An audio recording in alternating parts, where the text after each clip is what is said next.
Le match d'hier a-t-il douché votre enthousiasme de vendredi soir? 32-16, vous pouvez nous appeler bien sûr pour débattre. Jérôme. Écoute, moi, il n'a rien douché du tout parce que je vais te dire la vérité. On a mis en avant cette belle victoire contre les Pays-Bas.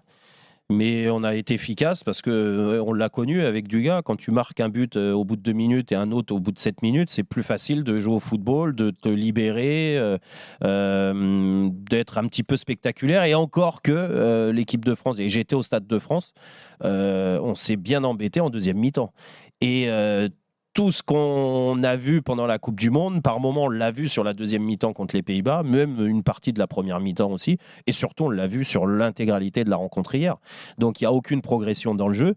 En effet, moi ce qui est inquiétant, plus que le résultat, parce que le résultat de toute façon, même si on avait fait match nul, on va se qualifier pour l'Euro dans ce groupe, il ne faut pas se voiler la face.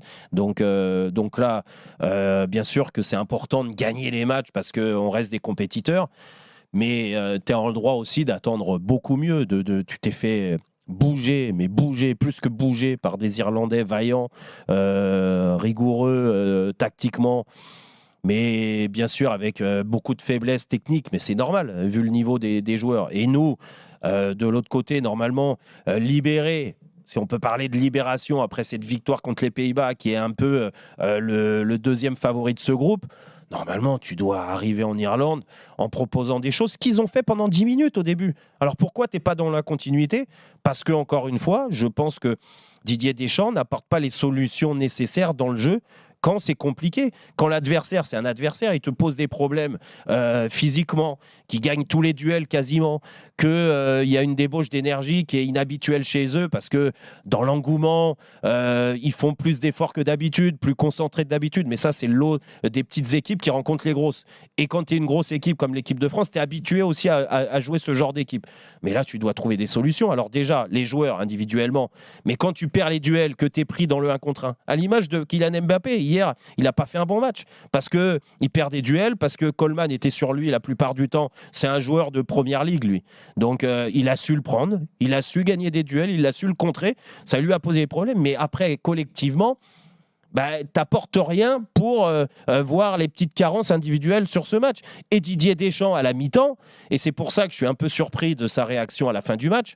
Alors je veux bien qu'il botte un peu en touche et qu'il nous retienne l'ensemble des 2 matchs et les 2 victoires. Ok, c'est son rôle. Mais tu peux aussi, comme tu l'as dit Dugas, tu peux aussi expliquer pourquoi ça n'a pas été, que toi aussi tu as failli dans ta mission, qu'à la mi-temps, au lieu de passer dans l'axe parce que tu es bien pris, développe le jeu sur les côtés. Même dans ces changements, il ne fait pas ces changements-là. Donc en fait, tu es satisfait de quoi? Hier, tu retiens que la victoire et c'est grâce à la magie de Maignan. Mais c'est quand même insuffisant. Et Didier Deschamps est aujourd'hui en position de force, vraiment, parce qu'il a été prolongé 4 ans.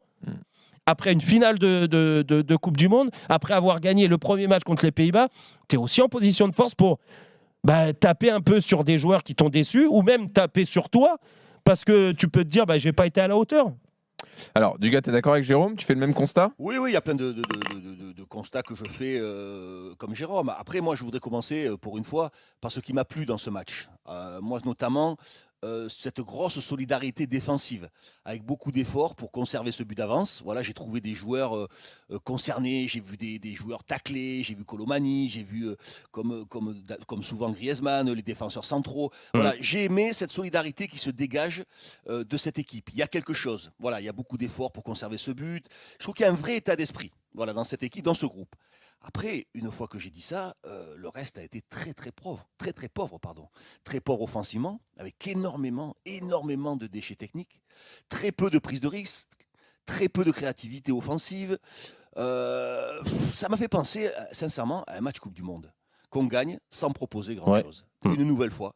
Alors après bien évidemment, l'excellente prestation face aux Pays-Bas, on est retombé dans une forme de suffisance, je trouve, en jouant encore une nouvelle fois sur un rythme de sénateur. Ça joue à la balle. J'en ai marre de ce football. On l'a vu à la Coupe du Monde, les Espagnols, les Allemands, par moments les Français. C'est mou, ça se regarde jouer. Ouais, mais ça est-ce que c'est pas Dugas, c'est pas parce qu'on n'est pas habitué à ça? Je sais pas.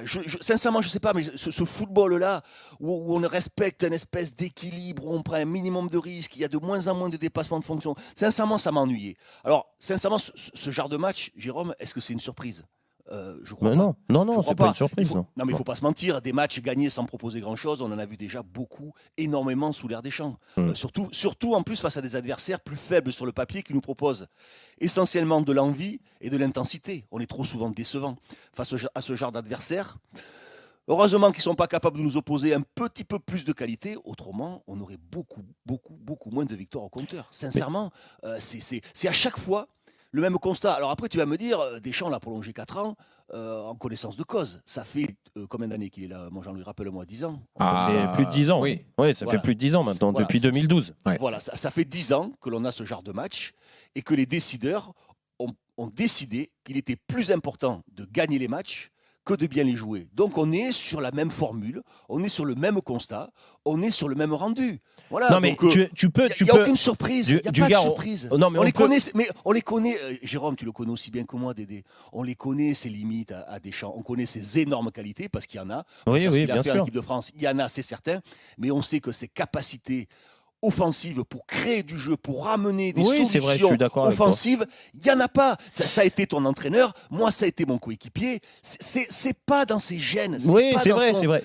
dans sa culture. Je reconnais ce que tu dis et je l'ai même dit hier, Jean-Louis. Et c'est là que je lui en voulais dans ses changements, parce que les changements qu'il a fait sur le match hier, c'est pas une question de fatigue. Les joueurs, ils sont habitués à jouer tous les 3 jours, les 4 jours, et arrêtez de me parler du fait que c'est au mois de mars, que là, les organismes y tirent. Ça, c'est complètement faux.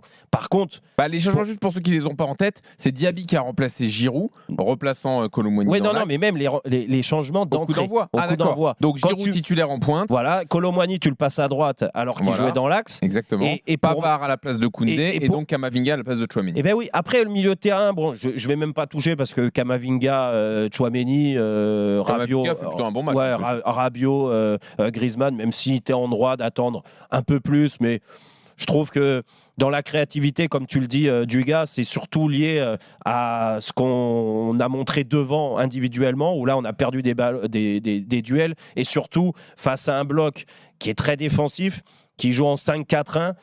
Je suis désolé, mais ça doit passer sur les côtés. C'était très axial hier le jeu d'Irlandais. Ça joue à la baballe, ça joue à la baballe. Mais c'est pour ça, mais c'est pour ça que moi j'en veux à Didier là-dessus, parce que je te rejoins sur le fait que ce ne soit pas un magicien pour te mettre un dispositif offensif en place dans la créativité. Non. Par contre, il est très fort dans la complémentarité et la complicité des mecs.